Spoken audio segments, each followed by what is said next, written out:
E José Munir Nácia, no Mídia Sem Máscara na TV.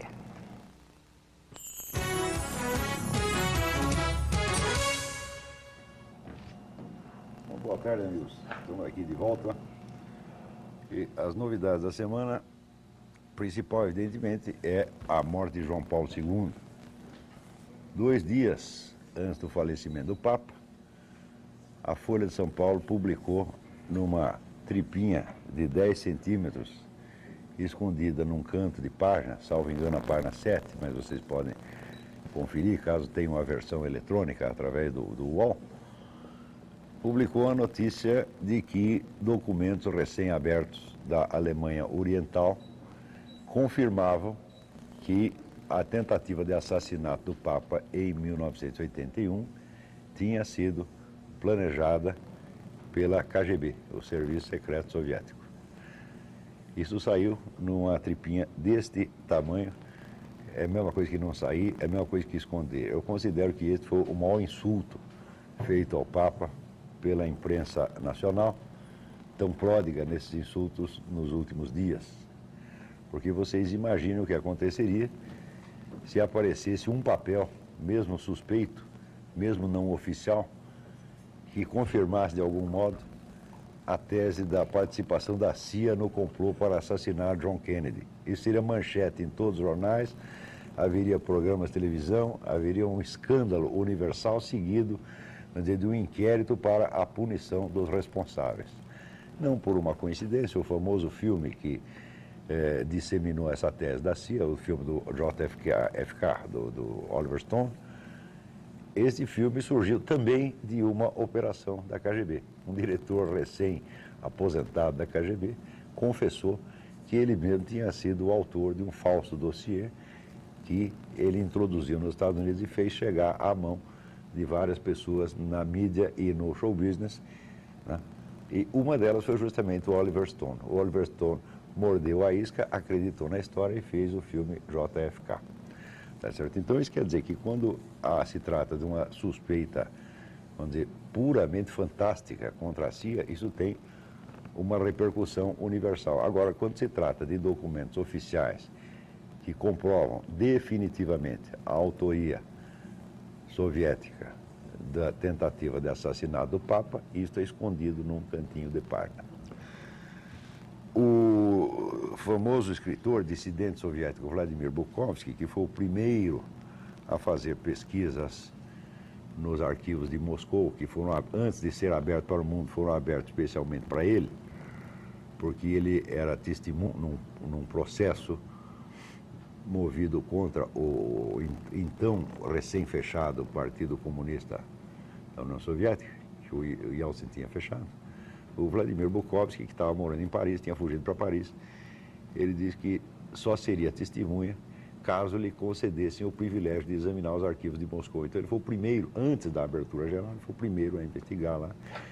E ficou durante um ano, né, copiando papéis, ainda com aquele scanner de mão, aquele que corria assim, que saía tudo torto, né, e trouxe lá, parece que umas 12 mil páginas. Nessas 12 mil páginas, ele tinha a comprovação direta de que a KGB financiava praticamente toda a imprensa social-democrática da Europa. Social-democrática quer dizer, a imprensa da esquerda light, a esquerda não, supostamente não comunista. E que dos correspondentes estrangeiros nos principais países da Europa, a maior parte estava na folha de pagamento da KGB. Mesmo aqui no Brasil também apareceu isto. Um funcionário da KGB confessou que na época de 64 havia várias dezenas de jornalistas brasileiros na folha da KGB. Muito bem, quando o Bukovsky chega com isto, com este dado na Europa, procura os principais jornais, não social-democráticos, jornais tidos como conservadores ou centristas, e nenhum deles quis tocar no assunto. Todos diziam assim, não, nós não podemos reabrir feridas do passado. Você imagina se tivéssemos adotado o mesmo sistema com os criminosos nazistas. Imagina se em vez de fazer o julgamento do Nuremberg, todo mundo botasse panos quentes e não, nós não podemos reabrir feridas, tudo isso tem que ser esquecido porque foi uma coisa muito triste. O nazismo estaria aí imperando no mundo novamente. Para aqueles que acreditam que o comunismo acabou, imaginam que teria sido o fim do nazismo, né? Se derrubado o Führer, ninguém toca na SS, ninguém toca na Gestapo, etc, etc, e todo mundo põe panos quentes e diz, vamos esquecer o passado. O problema com o comunismo foi justamente que, em vez dos autores de crimes ainda maiores que o de Hitler serem denunciados e punidos, o universo inteiro tratou de protegê-los, tratou de lançar sobre eles o manto do esquecimento. O resultado é que na KGB não foi demitido um único office boy. A KGB chegou a ter, e eu creio que tem ainda, não deve ter diminuído muito, chegou a ter 500 mil funcionários, quer dizer, foi a maior repartição pública da história humana. Além de ter uma rede de pelo menos 20 milhões de colaboradores através dos militantes comunistas espalhados no mundo.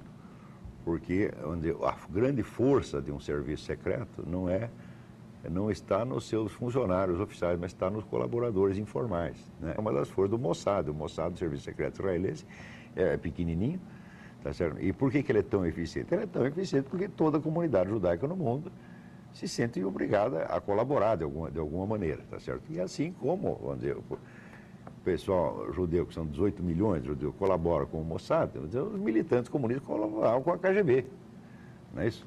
Então, essa rede de colaboradores informais tem uma penetração infinitamente maior do que pode ter os profissionais. Então, você imagina o que eram 500 mil profissionais trabalhando com auxílio de 20 milhões de colaboradores informais. Mais ainda, o orçamento da KGB não era calculável.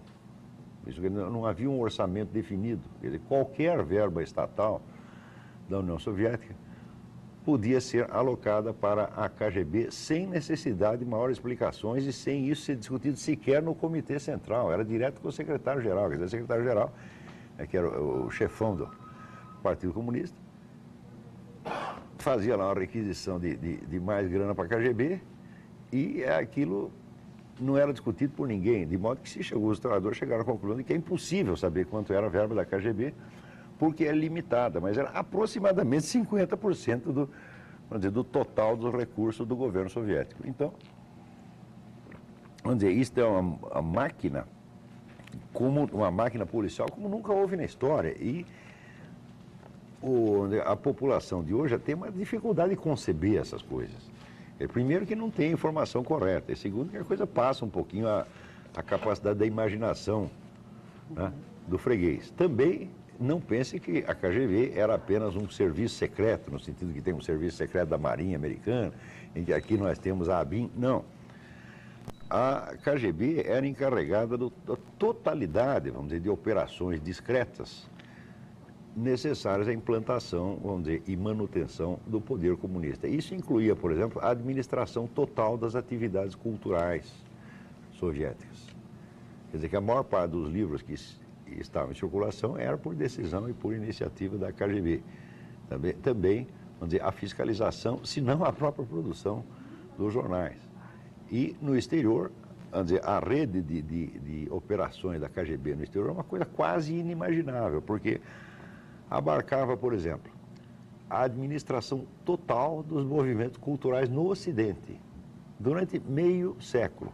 Tudo quanto é congresso de escritor, né, grandes empreendimentos editoriais, tudo isso tinha o dedo da KGB. Não há um só grande escritor ocidental, por exemplo, nenhum prêmio Nobel de Literatura, nenhum sucesso das letras, que não tenha algum dia sido manipulado pela KGB, pelo menos tentativamente. Praticamente, se você averigua a biografia de cada um, você vê que em algum momento houve ou um envolvimento, ou ao menos uma tentativa de envolvimento.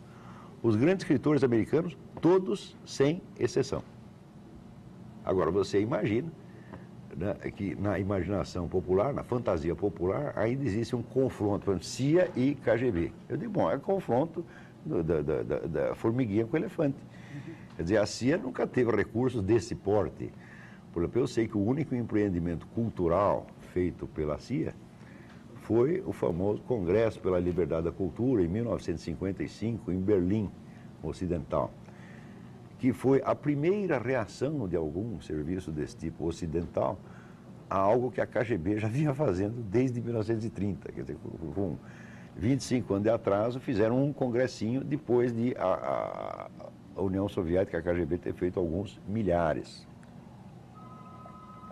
Então, o tamanho desta entidade já ultrapassa um pouco a capacidade imaginativa do cidadão comum. Tá certo? Do mesmo modo, ultrapassa essa capacidade o estudo da penetração que a KGB teve dentro da igreja. Hoje nós sabemos, hoje existem documentos suficientes para saber que todo o rumo tomado pelas coisas no Concílio Vaticano II foi praticamente determinado pela influência da KGB. Quer dizer, o número de gente da KGB que tinha lá dentro era incalculável. Quer dizer, isso foi uma coisa feita para, vamos dizer, penetrar a igreja e destruí-la por dentro mesmo. Tá certo? E os próprios papas tiveram consciência disso. O Paulo VI, tá certo? Morreu amargurado, vendo que as coisas tinham tomado um rumo absolutamente incontrolável, mas foi até ingenuidade dele, porque não é que tomou um rumo incontrolável, não estava sob o controle dele desde o começo, ele é que imaginava que estava. Mas quando ele assume o papado, a igreja já tinha, por influência da KGB, já tinha assinado aquele famoso Pacto de Metz, no qual o concílio se comprometia a não fazer nenhuma denúncia contra o comunismo. Mas o concílio durante anos discutindo, todos os cardeais mais importantes do mundo lá discutindo os assuntos essenciais da humanidade da época, e se fala de tudo, menos do comunismo, que era a coisa mais importante. Tá certo? Então, só com isto, o conjunto de documentos, o conjunto de resoluções do concílio já se tornou apenas uma cortina de fumaça para proteger o regime mais sangrentamente genocida de todos os tempos, que fazia inveja ao próprio Adolf Hitler. O concílio foi isto e nada mais do que isto. Quer dizer, você continuar raciocinando como se o concílio tivesse sido, vamos dizer, florescimento de grandes descobertas e de grandes iluminações espirituais, em que a igreja tivesse feito grandes progressos no sentido humanitário, etc., é você continuar raciocinando segundo a simples propaganda soviética lançada na época. O concílio não foi nada disto. Quer dizer, os papas estão perfeitamente conscientes da história do concílio, sabem o que aconteceu. Olha, eu vou lhe mostrar uma coisa aqui. Tudo isso que eu estou falando está documentado neste livro aqui, Las Puertas del Infierno, do historiador espanhol chamado Ricardo de la Sierva. E aqui temos, aqui veja, o Ricardo de la Sierva, aqui, com sua esposa. Só vir um pouquinho para aquela câmera, né? Isso, para essa câmera. Isso, você fica com essa e o livro com aquela. Bom, sim. Aí fica então, mais fácil. Ricardo de la Sierva, sua esposa, e o Papa João Paulo II, ele entregando este livro, que foi o primeiro de uma série de 3, enormemente documentado, onde toda essa história da penetração da KGB no concílio está contada. O Ricardo da Sierva é uma figura importante da intelectualidade católica espanhola, tá certo? Praticamente não há ninguém no Colégio de Cardeais que desconheça a obra dele, e o volume foi entregue, o primeiro volume foi entregue pessoalmente nas mãos de João Paulo II, de modo que ninguém no Vaticano ignora essa história. Quando fala em público, pode fazer de conta, pode disfarçar, pode não querer tocar no assunto, mas todos sabem perfeitamente isso, que o concílio foi praticamente dirigido pela KGB. Pela mesma entidade que, uns anos depois, contrata esse senhor Mehmet Ali Agca para matar o Papa. A história do complô soviético para matar o Papa foi pesquisado durante anos por uma repórter das seleções, Claire Sterling. Ela ficou uns 2 anos aí viajando pelo mundo e fazendo pesquisa até obter, vamos dizer, provas cabais de que o assassinato do Papa tinha sido orquestrado pela KGB. Tem aqui a tradução brasileira, que saiu pela editora Nórdica. Tá certo? De modo que tudo isso já é suficientemente conhecido. Quando, depois de tudo isso, a tese da Claire Sterling é finalmente confirmada por documentos oficiais da Alemanha Oriental, da ex-Alemanha Oriental, o que faz a nossa imprensa com isso? A imprensa inteira não deu uma linha, tá certo? E a Folha deu uma tripinha deste tamanho. Ou seja, a imprensa está fazendo a mesma coisa, a imprensa brasileira está fazendo a mesmíssima coisa que a imprensa europeia fez com Vladimir Bukovsky, isso é, colocar panos quentes. Ora, se acontecimentos tão fundamentais são sonegados ao conhecimento do público, pode entender o que está acontecendo. Eu que vivo estudando, pesquisando, juntando documentos sobre essas coisas, eu tenho uma imensa dificuldade para, às vezes, entender qual é o curso do processo histórico que nós estamos vivendo, tá certo? Mas a população em geral não tem a mínima condição de saber o que está acontecendo. Por quê?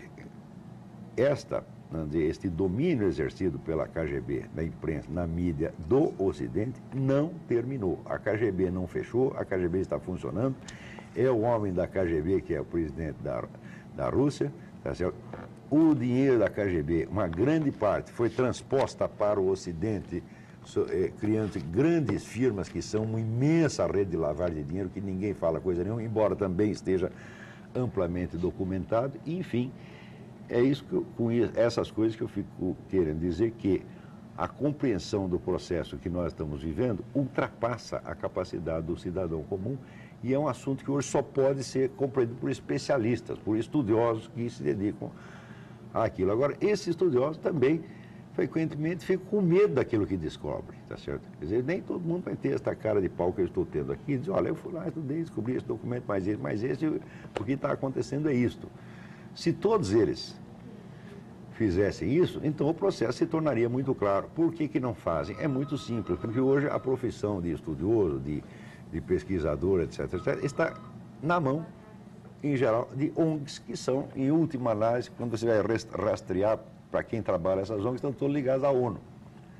Tá certo? E a ONU é, vamos dizer, o órgão que se tornou, vamos dizer, depois, sobretudo, do fim da União Soviética, ela se torna, vamos dizer, o centro da operação mundial da KGB. A partir do fim a partir de uma década antes da queda da União Soviética, a liderança do movimento comunista tinha chegado à conclusão de que precisava haver uma imensa mudança de estratégia.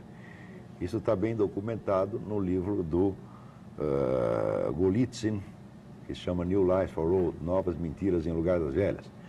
Então, a grande mudança de estratégia consistia, sobretudo, vamos dizer, em dissolver aquela estrutura monolítica e autoritária do partido, criar uma estrutura mais pluralista para dar mais mobilidade ao conjunto. E, em segundo lugar, tomar os organismos internacionais. Tomar através da penetração. Isso quer dizer que toda esta cúpula de ONU, Unesco, Organização Mundial da Saúde, é tudo gente que veio da KGB. Pô. Isso aí não é muito difícil você rastrear isso. Então, isso criou, vamos dizer, um sistema de parasitagem internacional e de chantagem moral, que é uma coisa absolutamente assombrosa. Hoje, quando esse pessoal de ONU decide alguma coisa,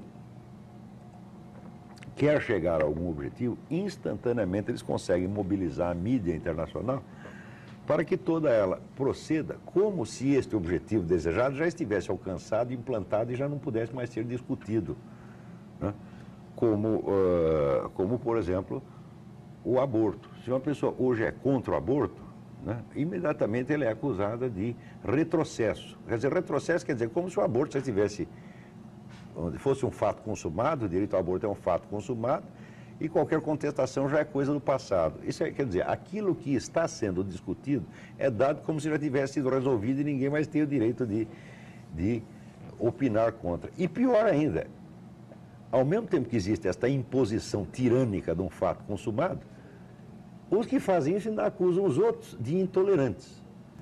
Quer dizer, o sistema de poder mundial impõe uma situação, tá certo? Como se já tivesse sido discutido, todo o assunto tivesse sido esgotado, quando na verdade não houve discussão alguma, houve apenas propaganda de um dos lados.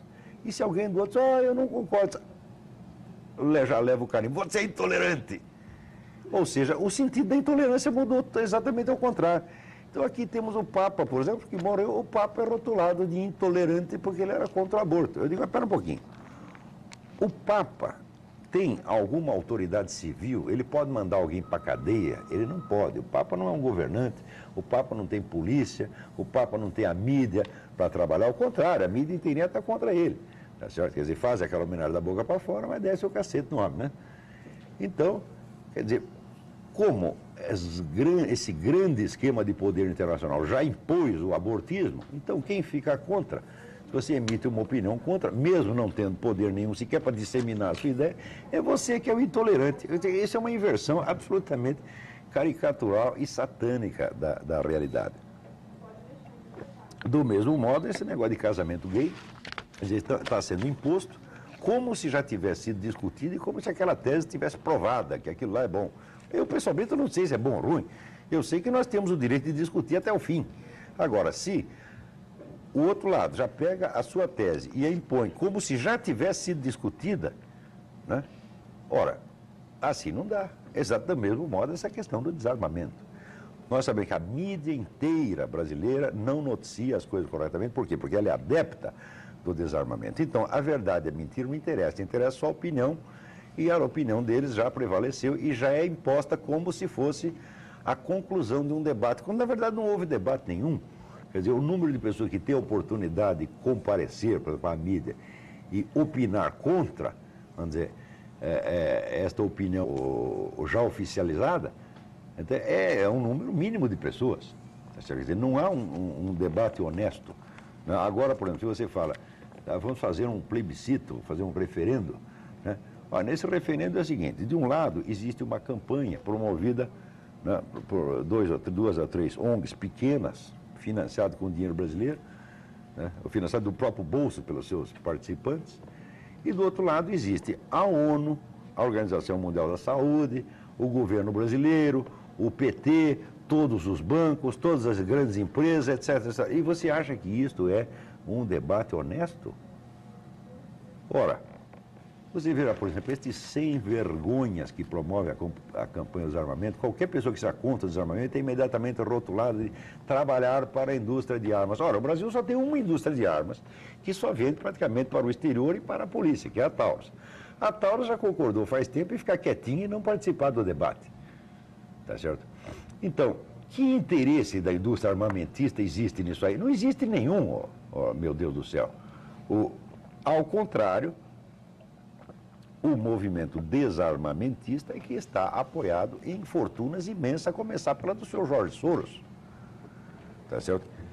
E no Brasil, nós temos praticamente todos os canais de televisão e praticamente todos os jornais.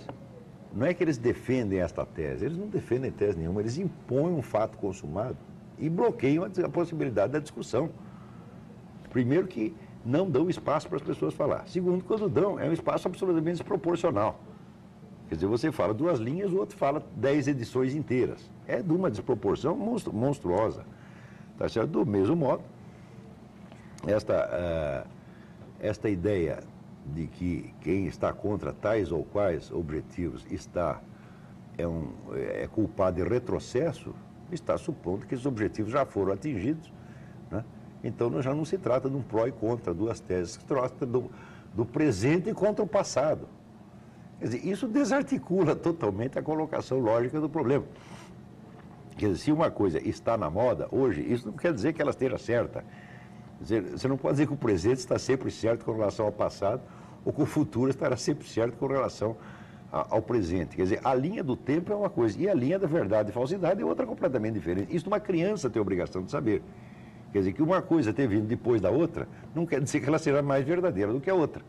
Se você vicia as pessoas a pensar assim, quer dizer, a discutir as teses, não em termos de verdade ou falsidade, mas em termos de avanço ou retrocesso, você viciou a cabeça das pessoas, você as estupidificou, porque significa que você está induzindo a acreditar assim, qualquer coisa que seja lançada na moda deve ser imediatamente aceita como tal e não pode mais ser discutida.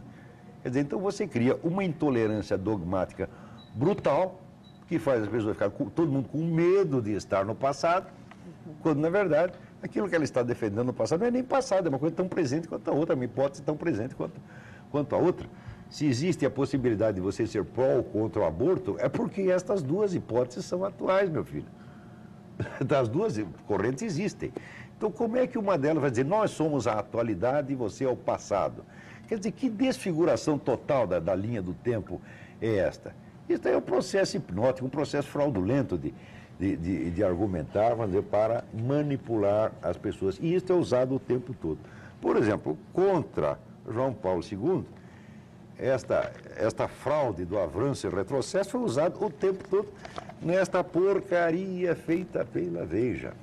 Porque, não é porque a Veja é contra o PT que nós vamos dizer que ela é a Bíblia. Não, a Veja é uma revista profundamente mentirosa e fraudulenta que está o tempo todo usando este tipo de artifício. Na outra edição estava o senhor Roberto Pompeu de Toledo, que eu pessoalmente acho um cretino, dizendo que, como que esse George Bush ousa dizer que ele é a favor da vida, se enquanto o governador lhe permitiu 150 execuções. Eu digo, ora, a base desse raciocínio, o fundamento desse raciocínio, é que o governador, é que primeiro, quem condena as pessoas à morte é o governador, não a justiça. O governador não tem nada a ver com isso, quer dizer, os tribunais condenam. E segundo, é que o governador, a primeira obrigação do governador é dar indulto a todos os condenados. Se ele deixou de dar indulto, ele não cumpriu as obrigações. Ora, se o governador tivesse que dar indulto a todos os condenados à morte, para que existiriam os tribunais? Já recebe o indulto direto. Quer dizer, isso é um raciocínio digno de um jumento, senhor Roberto Pompeu, tá certo? E o senhor sabe que o senhor não é um jumento, o senhor sabe que o senhor é um farsante. O senhor está enganando as pessoas, o senhor está usando o argumento que o senhor mesmo sabe que é capcioso, sabe que não vale. Nesta edição da Veja, então a ideia do avanço e do retrocesso foi usada abundantemente contra o pobre João Paulo II. Eu nunca estive entre os grandes admiradores do Papa. Sempre gostei dele, mas nunca achei que ele fez nada extraordinário. Mas, note bem, se um Papa é contra o aborto, é muito simples. É porque a religião cristã é contra o aborto há 2000 anos. Se o Papa é contra casamento gay, tá certo? É porque a religião dele é assim há 2000 anos. Tá certo? E a dos judeus há 5000. Você está entendendo? Então, por exemplo, lá em Jerusalém, as autoridades religiosas cristãs, judaicas e muçulmanas entraram num acordo e falaram, aqui não vai ter passeata gay, vão fazer isso lá na tua mãe. Aqui não tem bagunça. E está certo que aquilo é a cidade santa de 3 religiões e gay nenhum, em nome da sua vontade de fazer isso ou aquilo, que é uma vontade de dizer, porque isso aí é um capricho, nós sabemos, eu não sou contra ninguém fazer, mas isso aí, olha, esse negócio de sexo, isso é divertimento, gente. E divertimento não é uma coisa séria como religião. Se você quer brincar, quer fazer sexo com o seu vizinho, com o seu cachorro, com o hipopótamo, isso é brincadeira da sua parte, é seu direito ao divertimento. Mas não venha dizer que isso é uma coisa séria como a religião judaica, que criou a nossa civilização, como a religião cristã ou como o Islã. Não é. Não coloque no mesmo plano as duas coisas. Quer dizer, o seu direito de se divertir não está no mesmo plano que o direito que o outro tem de buscar o sentido da vida, de buscar a eternidade e de buscar o conhecimento de Deus. Isto é uma coisa séria, isto é o sentido da vida. Ao passo que o que vocês estão defendendo é apenas o direito de se divertir. E ainda tem a cara de pau de colocar as duas coisas no mesmo plano e dizer que quem não concorda está no retrocesso. Eu digo, como retrocesso? Isso quer dizer que a moda que vocês criaram, ela é eterna? Ela vai durar para sempre? Ela não pode ser revogada amanhã? Quer dizer, a história não é um campo que está em constante mutação, que a hora vai para um lado, a hora vai para o outro. Quer dizer, existe esta coisa da conquista definitiva e irrevogável. E que retrocedem são eles. Eu que você, aliás, cá entre nós, que retroceder. Né? Então eu não tenho nada contra ninguém retroceder, sexualmente. Né? Eu tinha um colega que a gente chegava na casa dele e tocava a campanha e dizia, fulaninho está aí, daí atendi o pai dele. Senão ele saiu para proceder ao salutar exercício da cópula. Então, se quer proceder, retroceder, faça o que quiser, mas isso, meu filho, são diversões. Não são nem diversões públicas, são diversões privadas. E você querer colocar isso no plano das grandes religiões, isso é um assinto à nossa inteligência. Tá certo? Ainda quer que nós respeitemos. Respeite seu direito de fazer o que você quiser. Agora, não, se você acha que isso é tão importante, tão valioso para a humanidade quanto as grandes religiões, só pode tirar uma conclusão. Você é psicótico. Tá certo? Porque as religiões construíram a civilização, construíram as condições da vida humana e o seu divertimento, meu filho, só pode ter sido bom para você mesmo, tá entendendo? Para mim, não disse nada. E para o restante da humanidade também. Ou você acha que quando você vai para a cama, você está fazendo um benefício para a humanidade inteira. E todo mundo tem a obrigação de ser grato para você, porque você foi proceder ou retroceder com a sua vizinha, com o seu vizinho. Ora, faça-me um favor, pode ter um pouco de senso do ridículo. Agora, cada vez que você vai lá brincar, nós vamos ter que te agradecer, até que te dar uma grana. Muito obrigado, o senhor é o benfeitor da humanidade. Coisa estúpida. E o que as pessoas estão fazendo com João Paulo II é isso, estão colocando as exigências, tá certo, de movimentos puramente hedonistas, tá certo, e estão nivelando, quer dizer, com a obra desse homem que só trabalhou pela salvação da humanidade o tempo todo, tá certo? A questão, por exemplo, do aborto, a meu ver, não depende absolutamente de decisões de fé religiosa. Depende de uma questão muito simples. O senhor que está ouvindo, o senhor sabe se o feto é um ser humano completo, como o senhor mesmo, ou se é apenas um aglomerado de células que pode ser arrancado como se fosse um câncer? Ora, o feto, por definição, pode ser olhado das duas maneiras. Ora, ele lhe parece o ser humano, ora, ele lhe parece o aglomerado de células. Por quê? Porque ele é exatamente... Aristóteles já diria isso, explicaria isso da maneira mais simples. Quer dizer, como o feto é uma coisa que está em formação, não tem uma forma definitiva ainda, ele tem os dois aspectos. Ele tem um aspecto da forma que ele vai adquirir, ele tem o aspecto informe dos materiais que o compõem. E ele consiste precisamente nessa indecisão. Quer dizer, o feto, por sua própria natureza, pode ser olhado das duas maneiras, e você não pode dizer que nenhuma das duas é verdadeira e a outra falsa. Por quê? Não se pode falar em verdade ou falsidade definitiva num processo que está em formação e que não adquiriu a sua forma definitiva ainda, meu filho. Entendeu? Então, isso quer dizer que se o feto morrer, ele passa a ser apenas um aglomerado de células. Se o feto viver, vai virar, por exemplo, a senhora, o senhor, o seu filho que está sentado lá, ou até mesmo eu. Tá certo? Nem todos os fetos tiveram esse privilégio de virar eu, ou o Zé Munir, ou a Marisa, tá certo? Mas 3 tiveram.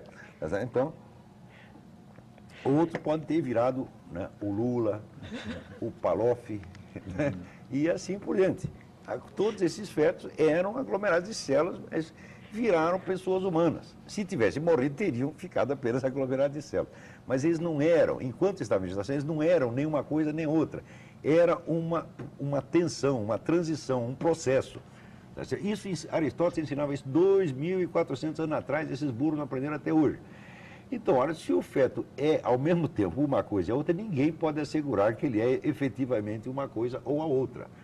Portanto, o feto é apenas um ser humano possível. Ora, você tem o direito de matar um ser humano possível? Pergunto eu, ali tem uma porta, nessa porta tem uma chance de 50% de passar um ser humano. E você está armado com um revólver. Você tem o direito de dar um tiro naquela direção sem saber que vai... Sabendo que você tem a chance de 50% de acertar um ser humano, ninguém tem o direito de correr esse risco. Então, como ninguém pode obter uma certidão cabal a respeito do estatuto humano ou não humano do feto, ninguém tem o direito de abortar. É muito simples. Porque se você... Existe no Código Penal brasileiro, um artigo que pune a exposição a perigo. Se você expor uma pessoa a perigo, mesmo potencial, mesmo que o perigo não se cumpra, é crime. Então... Se você está fazendo um aborto e há um risco de que esta pessoa que você esteja matando seja um ser humano efetivo, coisa que você não sabe, eu também não sei, tá certo? Você já está cometendo crime. Então não se trata de uma premissa religiosa, trata-se de uma obviedade filosófica e científica que ninguém pode negar, mas que está, essa explicação que eu lhe dei, meu amigo, quer saber? Para a gente explicar isso é simples, para Aristóteles é simples, mas para esta porcaria desta intelectualidade brasileira, para essa porcaria do Congresso Nacional, para essa porcaria do governante que nós temos, tá certo? Isso é quase incompreensível. O sujeito que eu ouvi, eu acho que se eu explicar isso para os deputados do Congresso Nacional, o cérebro dele vai entrar em curto-circuito, porque nunca tinha pensado nisso, porque ignora os rudimentos da análise filosófica, não é capaz de tratar, não sabe como tratar de um problema. Por exemplo, não sabe que um processo não pode ser tratado como um ente que já existe, uma coisa que já existe. Um processo é uma tensão, um sistema de transformações em perpétua tensão que um dia se resolve. Por exemplo, a gestação, um dia ela se resolve. Ou o cidadãozinho nasce, ou ele morre. Pô. E daí, na hora que ele nasceu, fala, bom, agora é o ser humano, esse é o fulaninho, você dá até o nome para ele. Aí não resta mais dúvida de que é um ser humano. Mas enquanto está na formação, ninguém sabe se um feto é um ser humano ou não. Por quê? Porque ele nem é e nem não é. Ele é um processo. Então, como muita gente não tem cabeça para distinguir entre um processo e uma coisa, criam discussões absurdas e forçam a população a acreditar que a discussão é o seguinte: não, de um lado existe a ciência que quer o aborto, e do lado existe a fé religiosa que não quer. Isso é fraude. Quem quer que articule o problema assim está enganando você, pô, fazendo você de trouxa. Esse pessoal da Veja, quando entra nesta coisa de aborto, de gay, etc., eles são especialistas em enganar as pessoas. Quer dizer, não estão fazendo uma análise correta, estão forçando a questão para articulá-la de uma maneira premeditada que leve, vamos dizer, a uma conclusão que eles desejam e que eles mesmos já tomam como se fosse o fato consumado, os novos tempos, condenando, portanto, como reacionário, atrasado, quem quer que não esteja, vamos dizer, de acordo com eles. Isso é uma coisa totalmente absurda, porque o que o senhor está propagando hoje pode sair da moda amanhã, daí o atrasado vai ser o senhor. Por exemplo, esta ideia de que a história humana tem uma linha ideal predeterminada, né? E que esta linha ideal é decidir, por exemplo, com a liberdade sexual crescente. Isso é a premissa básica de tudo que esta porcaria de mídia brasileira escreve. Tá certo? Ora, se o curso da história é liberdade sexual crescente, então é o seguinte: bom, primeiro houve a liberação das mulheres, depois houve o casamento gay, depois houve o abortismo, depois houve o casamento gay, e se existe essa linha ideal, ela não tem por que terminar, é uma linha ilimitada. Então qual será o próximo passo da liberação sexual? Vai parar? Ou vai ter um próximo passo? Então o próximo passo deve ser a pedofilia. O outro passo é a bestialidade. E assim por diante. Ora, o senhor está disposto, aqueles que defendem esta ideia dessa linha ideal do progresso, estão dispostos a aceitar essa consequência da sua própria premissa? É claro que não. No entanto, nós sabemos que assim como 30 anos atrás, 30 ou 40 anos atrás, começam a surgir os movimentos em favor de casamento gay, essa coisa toda, hoje já existem movimentos em favor da pedofilia. Nós vimos aqui, eu peguei na internet, um diálogo entre dois líderes gays brasileiros, nos quais os dois estavam em pleno acordo de que a pedofilia, se é praticada com consentimento do cidadão, sim, é inteiramente normal. Quer dizer, chega tarado na rua, chega lá para o seu filho de 5, 6 anos, diz: você quer dar para mim, moleque? O moleque disse: quero. Pronto, então ficou tudo certo, está tudo limpo, porque o moleque quis. Esta tese já está sendo propagada, tá certo? E, mais ainda, os agentes dessa nova moral, da moral abortista, moral do casamento gay, é todo pessoal ligado à ONU. Não por coincidência, se vocês querem saber qual é a classe profissional que é recordista de pedofilia no mundo, os assistentes sociais da ONU. Os assistentes sociais da ONU na África fizeram uma verdadeira devastação com a molecada lá, tá, né? Então, e é esta gente da pior qualidade que hoje vem nos dar lições de moral. Tá certo? Ora, todas essas questões de liberdade sexual ou de repressão sexual, elas têm que ser tratadas com muita seriedade, com muito bom senso, para você não fazer injustiça para ninguém. Tá certo? Agora, se você parte para este tipo de argumentação, que não precisa entrar no mérito da coisa, porque já dá a questão por resolvida e já condena como passadista ou reacionário quem quer que esteja contra, então aí não precisa seriedade nenhuma, tá certo? Porque os tais dos direitos humanos, inclusive o direito de investigar a verdade, o direito de discutir, já foi tudo pisoteado pelo caminho. É isso? É isso. Vamos lá. Vamos lá? Muitas perguntas aqui, muitos comentários também. O João Carlos dos Jardins das Américas, Olavo, ele diz: primeiro, parabéns ao programa e a todos. Concordo com tudo que o senhor disse, contudo gostaria de saber a sua opinião quanto à rejeição que uma mãe tem se o filho é fruto de um estupro. E eu não tenho opinião nenhuma. Eu acabei de dizer que essas questões têm que ser tratadas com muito cuidado. E eu reconheço que esta questão ela é de uma gravidade tão grande que eu preferia que ela nem existisse, tá entendendo? E eu acho que isso tem que ser pensado com muita seriedade, com muita humanidade, tá entendendo? E com a consciência de que qualquer conclusão que a gente chegue pode estar errada, tá certo? Como no caso do feto. Então a gente tem que ir pela prudência. Quer dizer, se eu optei contra o aborto, não é por uma questão dogmática de ser contra, ou questão religiosa, é por uma análise filosófica que diz: olha, por uma questão de prudência, se você tem a possibilidade de estar matando um ser humano e você não tem certeza absoluta de que não é isso que você está fazendo, é melhor não fazer. Né? Então, eu acho que é por este mesmo critério que isso deveria ser encaminhado. né? Mas eu não tenho nenhuma posição pessoal a respeito, não conseguiria formá-la assim de improviso, isso precisa pensar muito seriamente, eu tenho toda a razão de levantar esse problema. Continue pensando nele, eu vou tentar continuar do meu lado, se um dia a gente chegar a uma conclusão, a gente conversa. A Cláudia de VV pergunta o que vocês acham da possibilidade do novo Papa ser um brasileiro. Deus me livre. Se um dos cardeais fosse eleito, isso não seria um impulso aos programas sociais como o MST? Olha aqui, está aqui. Quem é o candidato? Os candidatos, tem aqui a foto de um sujeito aqui. A foto é do tal do Cláudio Rumes. Esse seu Cláudio Rumes, tá certo? É aquele cidadão que aceitou no prédio da Arquidiocese instalar a Organização Católicas pelo Direito de Decidir, que é uma filial de uma organização americana, que é uma organização explicitamente satanista, cuja revista, que se chama, por paradoxo, por ironia, se chama Consciência, publica odes a Satanás, odes a Lúcifer, tá certo? Então é uma organização satanista, uma organização que está metida em inúmeros escândalos nos Estados Unidos, e esse seu Cláudio aceita isso. Chamado de dom, eu não vou chamar de dom, não. Seu Cláudio aceita isso na Arquidiocese como se fosse uma coisa normal. Se esse sujeito for Papa, está na hora de dizer aquele negócio para o planeta que eu quero descer.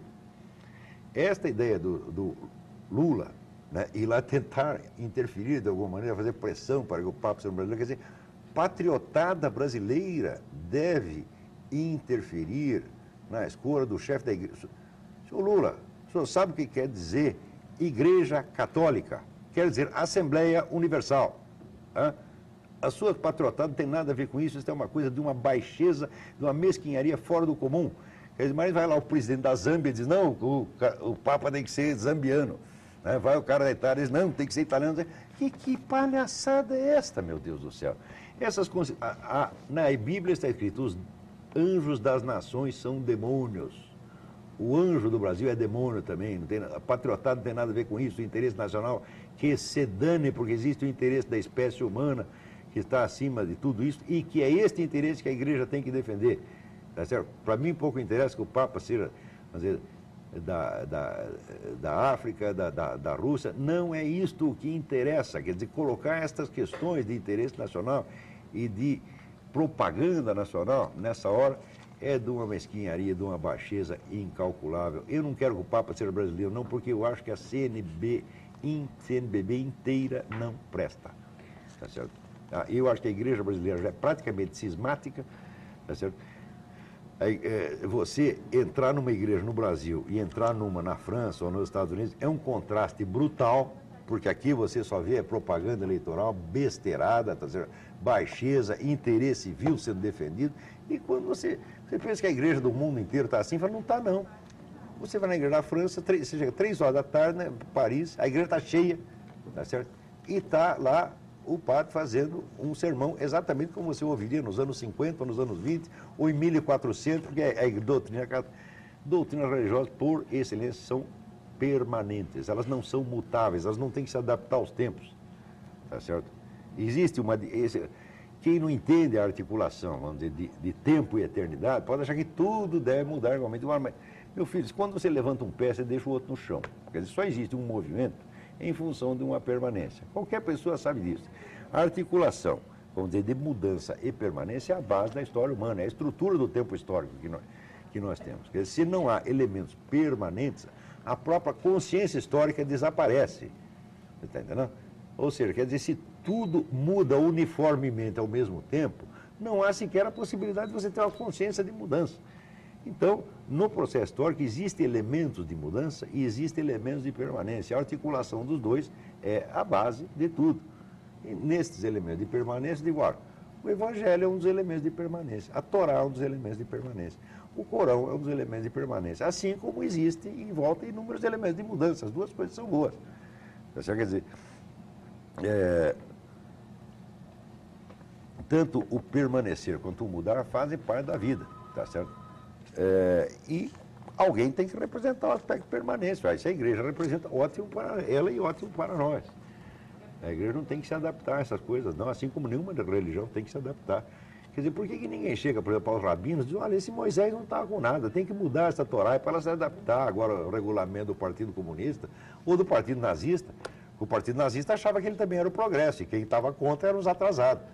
Tá certo? Então, Hitler achava, esses judeus são os atrasados, porque eles continuam nessa porcaria deste livro aí e nós já inventamos um negócio melhor chamado Mein Kampf. Vamos lá. Vamos lá? O Dagoberto de São Paulo, ele pergunta o que o senhor acha da célula tronco do embrião e por que o senhor está bebendo tanta água no programa. Eu também não entendi. Porque eu estou com muita sede, isso aqui está quente pra caramba. Nossa, ele não sabe da célula tronco, a gente fala da não sede. sei. A resposta é não sei, mas eu acho que os critérios gerais têm que ser os mesmos usados com relação ao aborto. Essas coisas têm que ser usadas pelo princípio do risco moral menor. Isso é o que você falaria para a Beatriz também, que ela fala sobre o feto anencéfalo que não vai sobreviver? Também se acaso... Não, que não vai sobreviver, isso é fraude. Existem inúmeros casos de pessoas que simplesmente não têm cérebro. Isso tem um neurologista inglês, esqueci o nome do sujeito agora, mas era um dos grandes neurologistas ingleses da época, isso já faz mais de 5 anos. Um dos pacientes dele, ele fez... o sujeito apareceu com umas dores de cabeça, um aluno, ele fez todos os exames, o sujeito simplesmente não registrava a presença de cérebro. Você tem uma coisa líquida dentro. Tá, então, isso significa o seguinte, nós ainda não sabemos como é que funciona isto. Se alguém quiser mais informações sobre esse negócio do sujeito sem cérebro, escreva para mim que eu passo. Agora, tem gente que a gente tem que dar essa informação, o sujeito faz piadinhas, ele diz que existe sujeito sem cérebro, mas os neurologistas da Inglaterra todos sabem disso, pô. Agora, o caipira ri daquilo que ele não entende. Você pode ser caipira, quer dizer, ele te dá uma notícia que te espanta e você que besta, né? Então, as pessoas têm que parar com isso, meu Deus do céu. Se tem um fato aqui, se deu a notícia, tá certo? Esta notificação desse neurologista inglês, depois foi repetida inúmeras vezes, chegaram a fazer um documentário a respeito, passou na TV inglesa, lá está todo mundo sabendo disso, aqui no Brasil que ninguém sabe de nada, então a pessoa, uns ou ficam escandalizados ou começam a rir. Que babaquice, né? Vamos parar com isso. Ou seja, eu não tenho solução para este problema, tá certo? Mas eu sei que se existe uma possibilidade de que o indivíduo com o cérebro profundamente lesado, tá certo? Ou até sem cérebro nenhum, apenas, vamos dizer, parece que ele tinha apenas o córtex, interiormente tinha nada, era líquido, né? Se existe essa possibilidade, nós não temos direito de ir matando as pessoas só porque elas não combinam com o nosso né, modelito. Né? A Cássia do Alto da 15 pergunta, Olavo, qual a sua opinião quanto ao caso da terra esquiavo? Será que ser contra a eutanásia não é um retrocesso? A eutanásia é outra coisa. O sujeito quer que tenha eutanásia. Quer que tenha para quê? Para fundamentar um novo tipo de sociedade, um novo tipo de cultura, no qual o prazer será mais importante que a vida. Quer dizer, hoje em dia nós dizemos que existe um princípio de direito à vida, dentro do qual está o prazer. Os caras querem inverter. O direito ao prazer é absoluto, o direito à vida é relativo. Tá certo? Vamos dizer, um princípio cultural absolutamente insano, maluco e autocontraditório. Mas eles querem porque querem. E quem é que quer atrás disso? É a ONU. A ONU quer a eutanásia. A ONU quer o princípio da eutanásia, George Soros quer o princípio da eutanásia, Fundação Rockefeller quer a eutanásia. Ou seja, todos esses grandes poderes do mundo querem isso. Eles querem uma nova civilização à imagem e semelhança do que eles acham bonito. Então, eles dão aquilo como se fosse um fato resolvido, como se ele não tivesse mais direito de discutir. E quando você quer discutir, então você é a favor do retrocesso. É a mesma confusão da ordem do tempo com a ordem da verdade e falsidade, ou a ordem do certo e do errado. Tá certo? O Marco do no caso da terra esquiavo, não precisa entrar na questão da eutanásia. É só você ver o seguinte, que o juiz que deu a sentença para tirar o tubo recebeu dinheiro na última campanha do advogado do Michael Esquiavo. Esse juiz está desqualificado, existe um caso de corrupção gravíssimo por trás disso, e no devido tempo todos esses cidadãos vão parar na cadeia. Michael Esquiavo, Joyce Greer, etc, etc. E a terra esquiavo foi jogada fora porque estava atrapalhando essas pessoas. Pode contar? O Marco pergunta se existe alguma obra que você indicaria sobre a KGB. Existe o do Christopher Andrew que se chama The Sword and the Shield. Quer dizer, a espada e o escudo, que são uma série de documentos coligidos ao longo de 10 anos por um funcionário chamado Mitrokin, um dos primeiros documentários globais sobre a KGB. É muitíssimo importante e, especialmente para o Brasil, é importante o livro de Ladislav Bittman, que chama The KGB and Soviet Disinformation. KGB é desinformação soviética. Então, eu posso trazer esse livro aqui num outro dia para mostrar. Existem inúmeros livros importantes sobre este assunto da KGB. Eu recomendo enfaticamente a série da Universidade de Yale, que se chama Annals of Communism, Anais do Comunismo, dirigida por Harvey Klehr. Klehr escreve K-L-E-H-R. Né? E Harvey escreve Harvey com Y no fim. Eu quero registrar só aqui a participação da Anabel de São Paulo por e-mail e do Frank McMuller Júnior também por e-mail. A Anabel diz o seguinte: quero agradecer a coragem desses brasileiros que fazem o programa Mídia Sem Máscara. Vocês estão plantando as sementes de um novo Brasil. Estão trazendo a conversa das salas das universidades para a grande massa. Precisamos dessa consciência, inclusive para nos ajudar a começar a votar. E o Frank, caro professor Olavo, gostaria de parabenizá-lo pelo seu programa e dizer que o país precisa de pelo menos mais 30 pessoas como o senhor, principalmente na imprensa que hoje é visivelmente manipulada pelo governo e mascarada para a população. Parabéns, continue assim, abrindo os olhos dos seus fiéis telespectadores.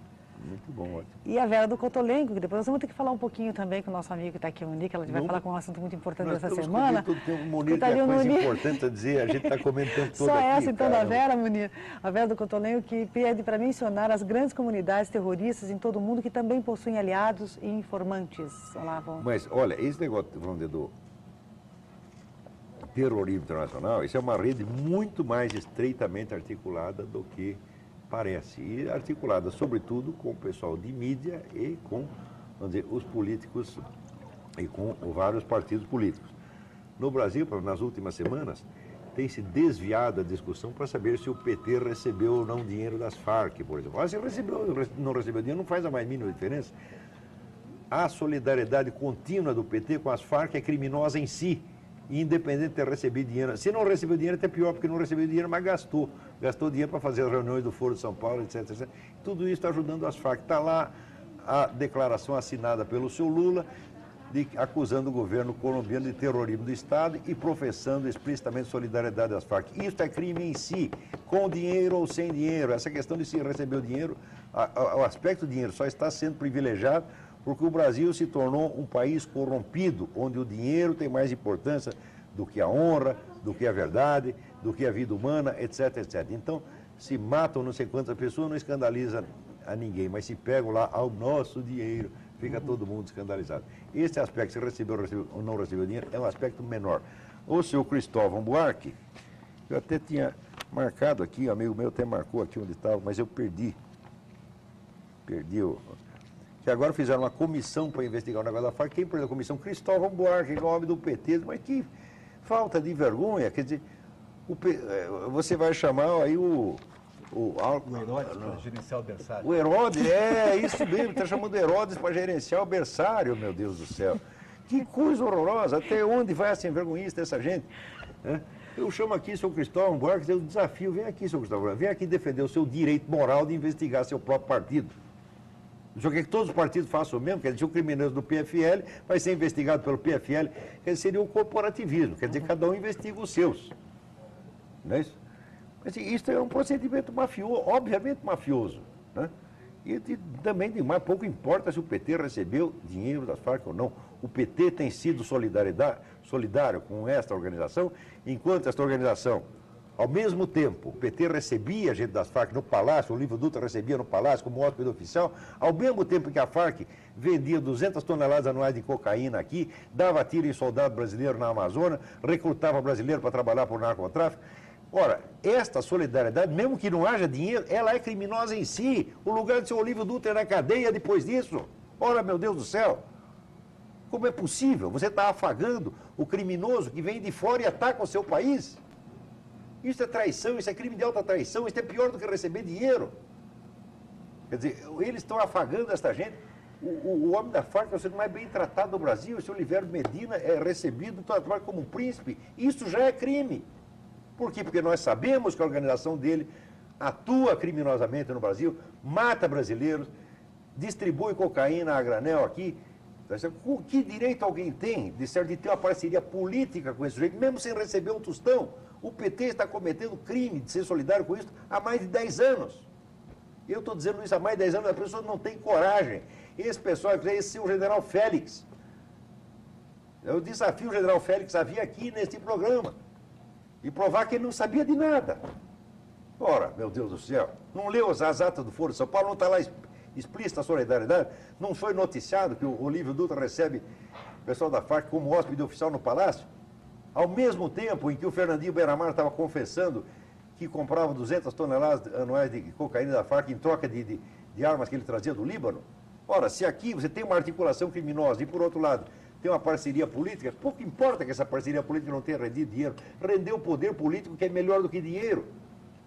Será que esse país perdeu totalmente a noção do que é certo e do que é errado, pô?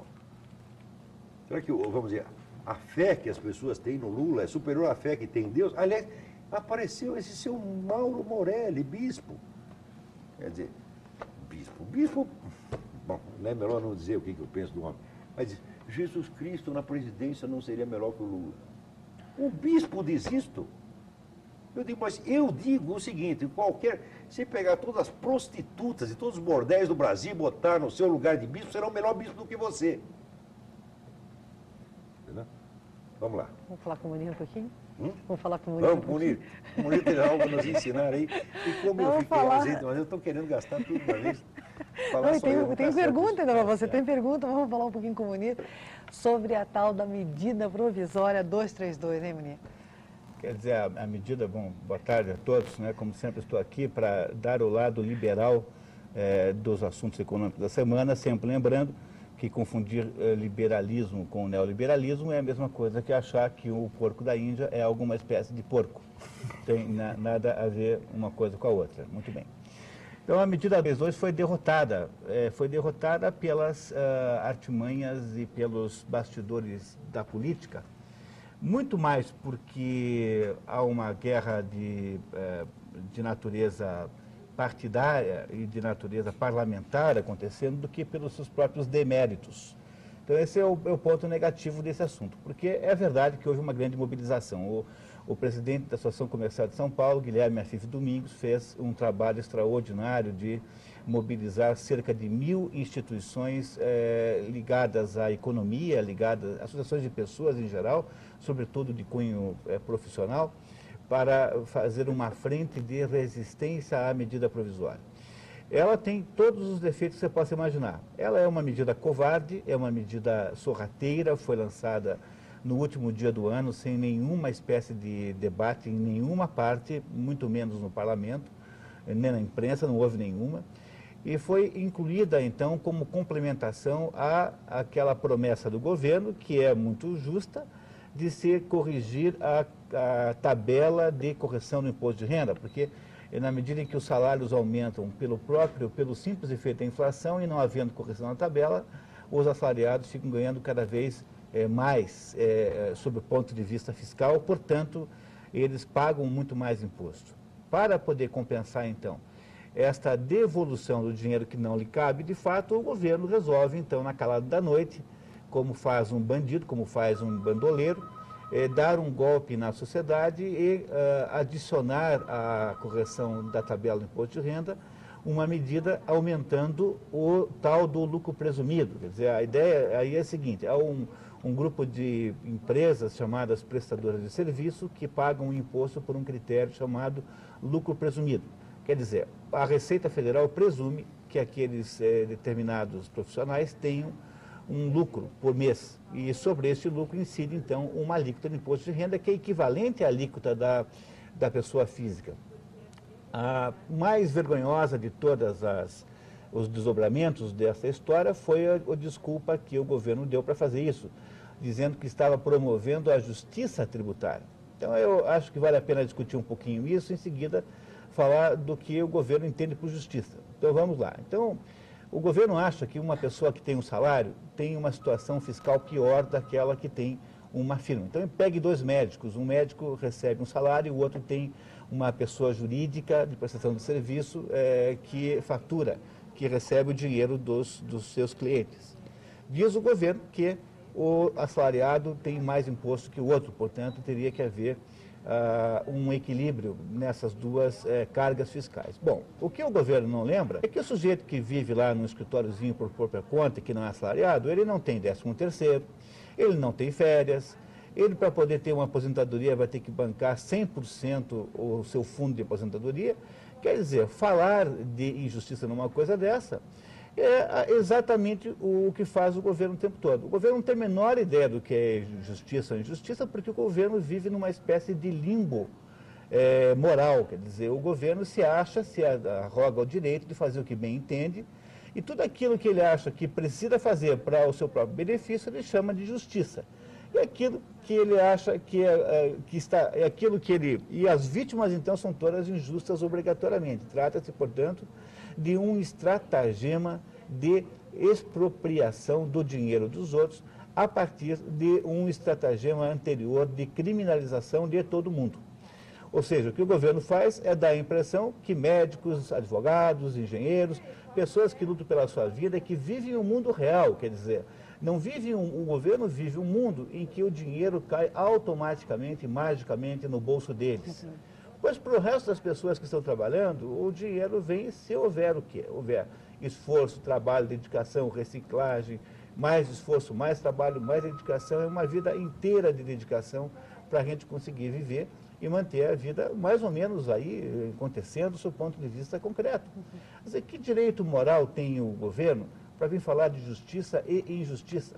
Então, eu queria muito que os nossos telespectadores percebessem que o que nós precisávamos levar de lição nessa história da medida provisória 323 não é ela em si, porque o governo vai voltar por outro método qualquer. Não se iludam. Quer dizer, eles farão... o objetivo do atual governo já era o objetivo do anterior, vamos ser completamente justos, ou seja, o objetivo desses dois governos, que são ambos socialistas, com a diferença de que o anterior tocava a cantilena socialista com um quarteto de cordas e agora esse toca com um conjunto de pagode. Não tem outra diferença a não ser essa. É uma diferença só de natureza de estilos. Então, a partir dos governos socialistas brasileiros, o governo do PSDB e esse atual, o que está acontecendo é que o processo de carga tributária só aumentará. E eu faço aqui a profecia que o provável método pelo qual serão feitos os próximos aumentos estão ligados à cobrança da contribuição previdenciária, não mais sobre a folha de pagamento, porque a sociedade já ficou muito competente para isso, ela já é muito produtiva, já aumentou-se muito a produtividade, mas pelo faturamento. Ou seja, nós estamos aos pouquinhos chegando numa situação em que toda a carga tributária brasileira é sobre o faturamento das pessoas, que já é no caso o salário, e das firmas. E isso significa que se tornará cada vez mais desnecessária a apuração do lucro. Porque esse é o que eu considero a sistemática mais próxima da escravatura em si. Quer dizer, a escravidão funciona mais ou menos assim, você expropria o trabalho do sujeito. Então, o Estado não está sendo, nesse momento, mais um sócio no sucesso da sociedade. Ele é um sócio da sociedade, um sócio parasita, que escraviza todo mundo, criando uma espécie de corveia permanente em que os cidadãos precisam, daqui a pouquinho, trabalhar metade do ano só para sustentar quem? Esses paladinos da justiça. Mas paladinos para quê? São organizações estatais, são entidades estatais, cujo único objetivo é promover o próprio interesse do seu objetivo central partidário, do seu conjunto de militantes que estão, na verdade, apenas arrumando emprego com isso. Na semana passada eu já disse, a conta que está sendo feita hoje é de que durante o governo Lula foram adicionados à folha de pagamento federal 115 mil pessoas. E essas 115 mil pessoas são os militantes do PT a quem se está dando cargos de ocupação do Estado para fins de produzir a maior quantidade possível de totalitarismo com face humana, que é esse totalitarismo que nós temos hoje. Esses tentáculos que o Estado estabelece na sua conta bancária, no seu cartão de crédito, no que você faz, no que você não faz, na sua linguagem, no modo como você fala, no modo como você se relaciona com os outros. Enfim, nós estamos caindo nesse conto do vigário da tal da justiça social, cujo objetivo nada mais é do que simplesmente engordar a própria estrutura do Estado. O Estado, então, impede que tudo aconteça e quando tudo não acontece, ele aparece dizendo que está aí para resolver aquilo que os outros não fizeram. Ora, os outros não fizeram porque ele impediu desde o princípio. E é isso que eu queria que vocês prestassem atenção. Não se trata tanto de festejar o final da 223, porque o governo voltará a carga por outro caminho. Sabe Deus quem será a próxima vítima? Vão inventar um outro jeito qualquer. O problema é que nós não devemos aceitar, em princípio, nenhuma conversa de justiça social. Faça de conta que não há possibilidade disso existir. Não existe dívida social, não existe justiça social. Isso tudo é um golpe do vigário que estão aplicando nas pessoas, para aumentar a carga tributária. Só interessa a eles. E a taxa de juros brasileira é tida como uma das mais elevadas do mundo, certo? Por que isso acontece? Né? Quem que é o responsável por esse patamar tão alto? É a taxa mais elevada do mundo, em termos reais. Você pega a taxa nominal, que é essa que aparenta, essa que está escrita no jornal, reduz a inflação no período de um ano, a taxa sempre anual, e você tem então a taxa real, que é a diferença das duas. O Brasil paga a maior taxa de juros do mundo. Nominalmente, ela é muito alta, sim, porque o governo acha que com isso está combatendo a inflação. Quer dizer, o governo acha que ao criar uma taxa de juros referencial muito alta, ele contamina o resto das taxas de juros da sociedade com também aumentos, e esses aumentos, então, inibem o consumo, porque o governo acha que o senhor e a senhora que querem comprar uma geladeira, porque a de vocês não presta mais, são os responsáveis pelos malefícios do mundo. Então, imagine vocês que tem uma sociedade em que o governo expropria da sociedade 37% mais ou menos de tudo que é produzido. É mais de 1/3. E esse dinheiro que é expropriado é entregue, então, para a burocracia estatal, sobretudo do governo federal, completamente distraída, a fazer de conta que trabalha. E o problema não é isso, não. O problema é o senhor e a senhora que precisam trocar o carro porque o de você já vai muito mal, ou porque querem comprar um móvel, uma mobília nova. Então, para impedir que essas pessoas produzam este ato horrível, este ato criminoso, que é tentar ter uma melhor situação econômica, o governo, então, joga as taxas de juros lá em cima, esperando, então, que as Casas Bahia vão cobrar dos pobres 10%, 12% ao mês, e isso impediria que as pessoas consumam e a inflação, então, tecnicamente, seria mais baixa. Bom, na prática, mesmo considerando já, de certo modo, a imoralidade desse argumento, na prática, a razão pela qual a taxa de juros é alta é que o Estado, desde que inchou, e a partir do governo Geisel, mais ou menos, ele, ao perder os instrumentos inflacionários de produzir o imposto inflacionário, ou seja, o Estado não pode mais cobrar a inflação. Como é que o Estado cobrava a inflação? O Estado imprimia dinheiro falso e pagava as suas dívidas com dinheiro falso. Como ele sempre pode imprimir mais, ele então tinha a fábrica de dinheiro falso, e é por isso que o Estado vivia da inflação. Com o final da inflação no plano real, o Estado fez duas coisas: aumentou a tributação a esse nível que está hoje e criou uma taxa de juros tão alta, de modo que ele possa captar no mercado. E o Brasil tem uma dívida pública de alguma coisa em torno de 900 bilhões de reais.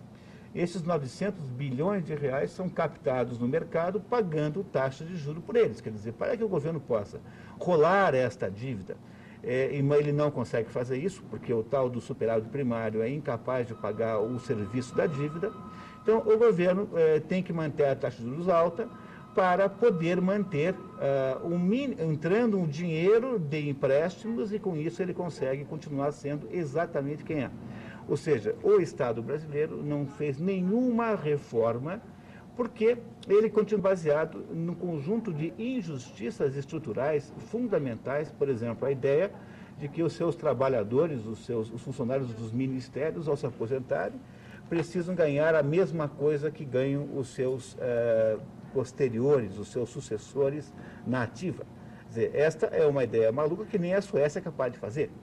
Então, para que isso possa ser mantido assim, que é uma injustiça, o governo só consegue manter essa injustiça dizendo que injustos são os outros. Então, esse sujeito do ministério não é injusto, ele é um aproveitador, ele é um safado, mas ele é visto como sendo, sobretudo pela justiça, como tendo um direito adquirido. E direitos adquiridos são custos fixos dos outros.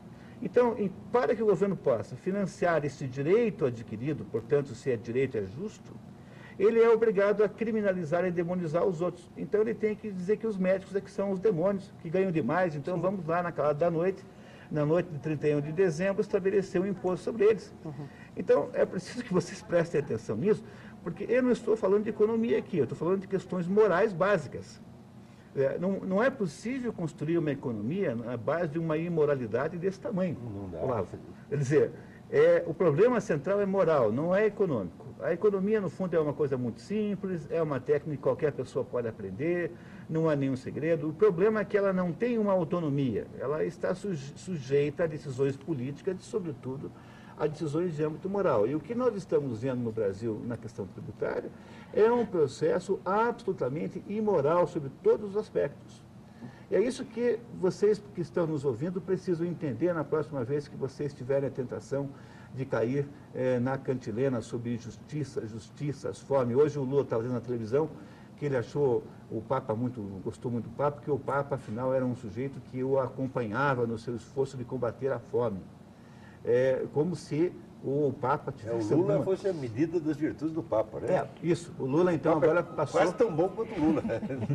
O Papa passou a ser a medida das virtudes do Lula. Quer dizer, o Lula passou a ser o referencial moral. Essa conversa, referencial moral do governo, veja, eu posso até acreditar que o presidente da República é um ser meio ingênuo, que tenha lá uma certa caipirice natural, vamos até dar a ele alguma indulgência, mas isso é, no fundo, um exercício absolutamente imoral da credibilidade, do aproveitamento sem vergonha, da credibilidade, da boa-fé das pessoas. Então, vamos deixar de olhar para esse assunto sob esse prisma ingênuo, infanto-juvenil, de questões como justiça social, dívida social, pobreza, porque não é assim. A ir por esse caminho, prepare-se para entregar todo o dinheiro para eles e virar todo mundo funcionário público, incluindo nisso aí o pipoqueiro, sem querer, obviamente, compará-los um ao outro. Não, sem querer nivelar as prostitutas, essas pessoas. Pois é. Agora tem uma aqui para o Lavo, do Bairro Alto, do Aloísio. Ele diz assim que gosta muito de ouvir a opinião do Olavo de Carvalho, porque tudo que ele fala interpreta ao contrário. Assim eu chego à verdade dos fatos. Puxa, o senhor descobriu um meio tão simples, né? Já é fácil. Puxa, se todos fossem tão inteligentes quanto o senhor, pega uma opinião, inverte e achou a verdade. O senhor é um cretino. Olha, e aqui a Fabiane do Pilarzinho pergunta para o Muniz se é verdade que foi aprovado o fim do 13º? O senhor está sabendo alguma coisa? 13º salário? Não foi aprovado isso. Essa ideia de acabar com o 13º era uma ideia do Roberto Campos.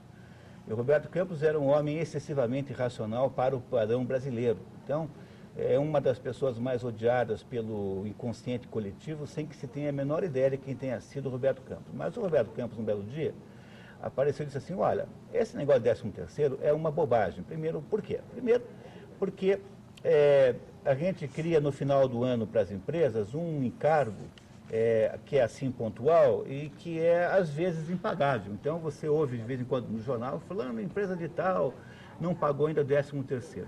Segundo, por que não pega o 13º, divide por 12 e paga 12avos a mais todo mês? Porque as empresas achariam isso muito melhor e, para o ponto de vista dos empregados, seria igual. Muito pelo contrário, até prefeririam, porque se você recebe o 13º em 12 parcelas, você recebeu o 13º num prazo médio de 6 meses e não apenas uma vez por ano. Todo mundo acha bom haver um adiantamento do 13º. Mas se você disser para mim que você prefere receber no final do ano, que você é incapaz de economizar, mas isso já é problema seu. Uma vez eu morava num hotel e conheci um porteiro do hotel que pegava dinheiro emprestado numa financeira a 12% ao mês e aplicava na cadeia de poupança a 1% ao mês, mais correção monetária. Eu perguntei, escute, eu queria muito entender por que você faz isso. Ele falou, não, é porque o único jeito que eu tenho de economizar é tendo uma dívida, porque senão eu não consigo pagar.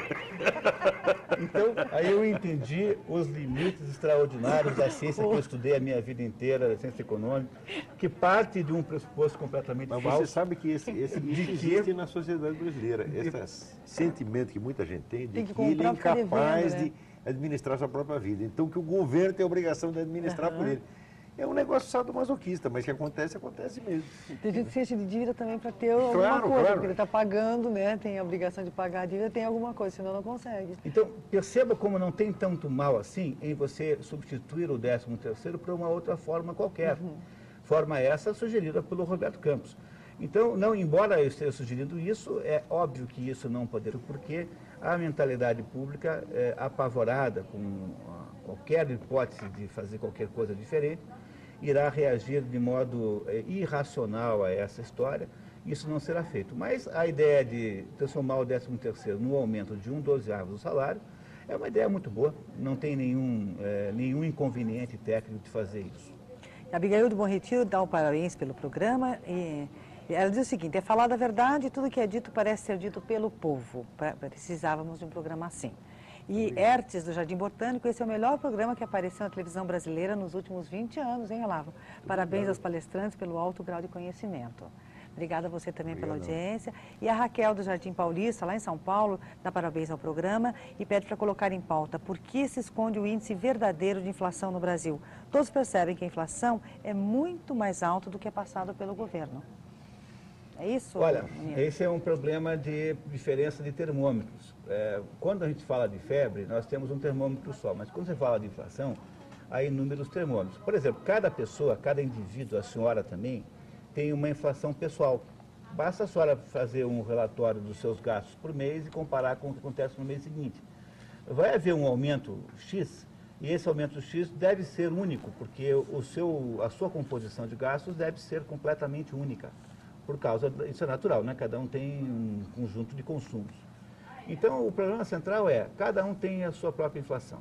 Assim como cada pessoa tem a sua própria inflação, cada firma tem a sua própria inflação, como toda firma tem sua própria inflação, também cada setor da economia também tem. E há uma inflação genérica para o país, que é calculada por alguns órgãos aí de cálculo, que não são necessariamente órgãos do governo. A Fundação Getúlio Vargas, por exemplo, é uma entidade historicamente importante no cálculo da inflação, como também é o IBGE, como há diversas outras entidades que calculam. Então, o problema é que esse problema é grave, quer dizer, é difícil de fazer um cálculo de inflação como a gente indaga sobre a febre de um paciente, porque, como há uma diversidade muito grande de consumos, então as inflações variam de pessoa para pessoa. É completamente possível, portanto, que a senhora tenha uma inflação muito maior do que uma pessoa qualquer, uma pessoa em média, a sua vizinha, por exemplo. Agora, o governo faz questão de esconder a inflação? Ficou mais difícil de fazer isso. O que ele pode fazer, na verdade, é fazer de conta que não aumentou o que ele aumenta. Por exemplo, ele cria um determinado critério que faz com que um determinado aumento de preços de um assunto que ele controla, como o preço da gasolina, seja atribuído a uma externalidade. Você diz, olha, foi o câmbio que explodiu, então houve uma guerra no Oriente Médio e o preço do petróleo subiu tanto, nós não podemos considerar isso inflação. Com relação a esta abordagem, existem, obviamente, debates técnicos. É preciso sempre fazer menção para a gente não confundir inflação com aumento de preço, que não são as duas coisas, não são iguais de fato. Quando o tomate sobe porque houve um problema climático específico, isso não é uma inflação verdadeiramente. A inflação sempre tem origem na produção de dinheiro, quer dizer, só o governo é capaz de gerar inflação. Ela é sempre um fenômeno monetário. Há variação de preços na economia normais, sobretudo em produtos agrícolas, produtos importados, etc., que não obrigatoriamente configuram inflação. Então, há defesa técnica para se separar bem o que seja aumento de preço, o que seja inflação. A verdade, a inflação brasileira, ela está hoje aí em torno de 7, 8% ao ano. Essa não há muita dúvida sobre isso. Ela é uma demonstração que a política de juros altos está funcionando, de certo modo mas a que preço? Quer dizer, qual é o grau de sacrifício que nós precisamos fazer? É claro que esse não é um raciocínio de economista de banco, porque os economistas de banco acham que tudo vai muito bem, porque os economistas de banco só representam os credores. Então, eles têm a capacidade cínica de chegar e dizer que o Brasil vai bem. Mas como eu não estou representando aqui nem os bancos, nem o grande capital,